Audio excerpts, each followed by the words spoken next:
So our next storyteller is going to be Ari.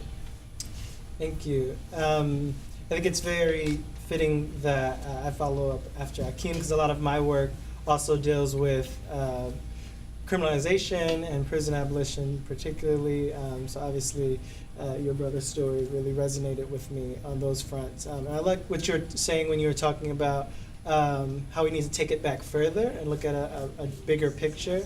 And especially when it comes to Black communities, the generational effects of trauma and how that influences criminalization, how that influences what neighborhoods that you're in, and the kind of interactions that you're going to have with law enforcement, and also how that connects to your engagement with politics. So that's a lot of the work that I do, is to try to demystify the ideas that we have around people, specifically Black folks who engage in politics or disengage from politics, and why.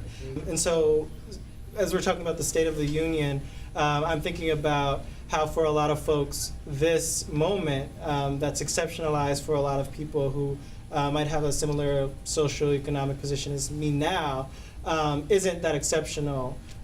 This is more so a continuation of a lot of the violence that had happened under even Barack Obama before, and how that might have led them to disengage from politics. And in a lot of our social justice work, we talk about centering the margins, and I think a lot of those people who have disengaged from politics are part of those marginalized communities. They are formerly incarcerated or currently incarcerated folks, LGBTQ youth that are homeless or who have been homeless, and they're thinking of things on a much bigger scale than whether or not one vote on one specific day every 4 years is where they need to put all of their energy into. And so I want to, with my work, frame the conversations, frame the stories around the conversations that these communities are telling. And a lot of those conversations go far beyond what we, in general, when we have conversations like this, or when I see them on TV, are willing to go. And so I'm talking about conversations around prison abolition and police abolition, and what it means to actually have a substantial conversation around what it looks like to have alternatives to the police, have alternatives to prison, and not necessarily bring those conversations into the mainstream, because I think in a lot of ways the mainstream is a dangerous place for these conversations to happen, but to create safe spaces outside of the mainstream where we can have those conversations. And so that's what I'll try to do in my writing work and race bait, and in my activist work as well. And also our sister project, BYP 100, does a lot of that on the politics front. They are also driven by a lot of these abolitionist politics. And so yeah, I guess that's my story, is getting to this place where we can talk about things that seem so far out there. And start making concrete steps towards them, because a lot of people have really have already started doing that work.